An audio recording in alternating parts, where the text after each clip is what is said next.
Have you ever felt like you weren't enough? Not talented enough, not smart enough, not strong, rich, fast, or beautiful enough? We live in a world that constantly measures us by success, speed, perfection. But what if being imperfect doesn't mean being incapable?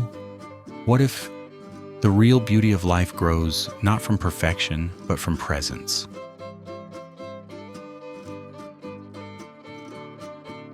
Today I want to share with you a story, a simple tale about a gardener.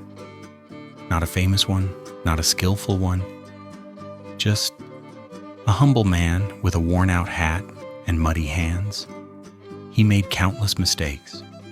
His garden was messy, his tools were old, but strangely, the flowers he grew were the most fragrant in the village. This is the story of the imperfect gardener, a reflection on effort, acceptance, and the quiet beauty that blooms when we simply try our best every day. Once in a quiet village nestled between green hills, there lived an old gardener named Toma. Toma wasn't rich. His cottage was tiny, with walls made of stone and a roof that leaked during the rainy season. But in front of his home was a small patch of land, wild, uneven, and rocky. Every morning, Toma would wake before dawn. He would dig, pull weeds, scatter seeds, and water the soil, often more with hope than with knowledge. He had never studied gardening. He had no fancy tools. Neighbors often laughed. Look at Toma's crooked rows. His plants grow sideways. His carrots are short. His roses are wild. But Toma didn't mind. He smiled gently, wiped sweat from his brow, and said, "I do what I can. The rest is nature's job." Seasons passed, and then something strange happened.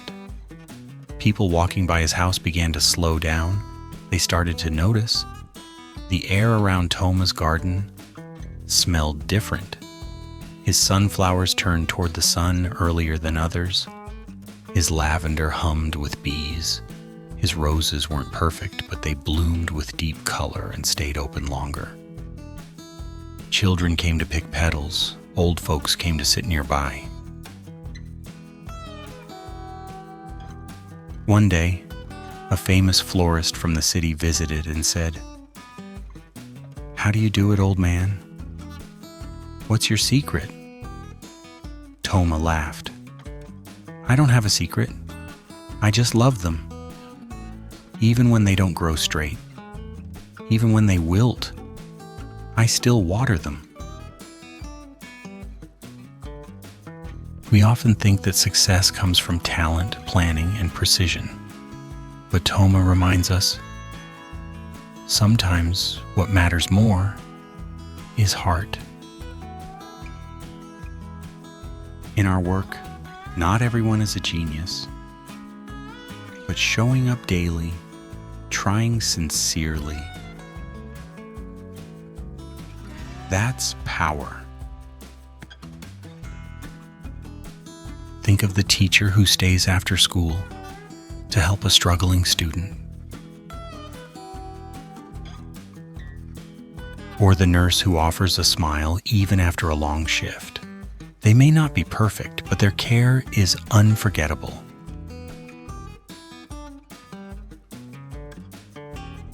In our relationships, we make mistakes, we say the wrong words, we forget birthdays.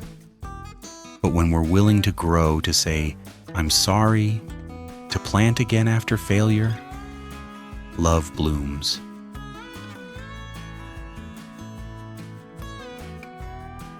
In ourselves, we often judge our bodies, our emotions, our past. But what if we watered ourselves with kindness instead? What if, like Toma, we chose to accept our unevenness and still showed up? Perfection doesn't grow the most fragrant flowers. Presence does. Patience does. Love does.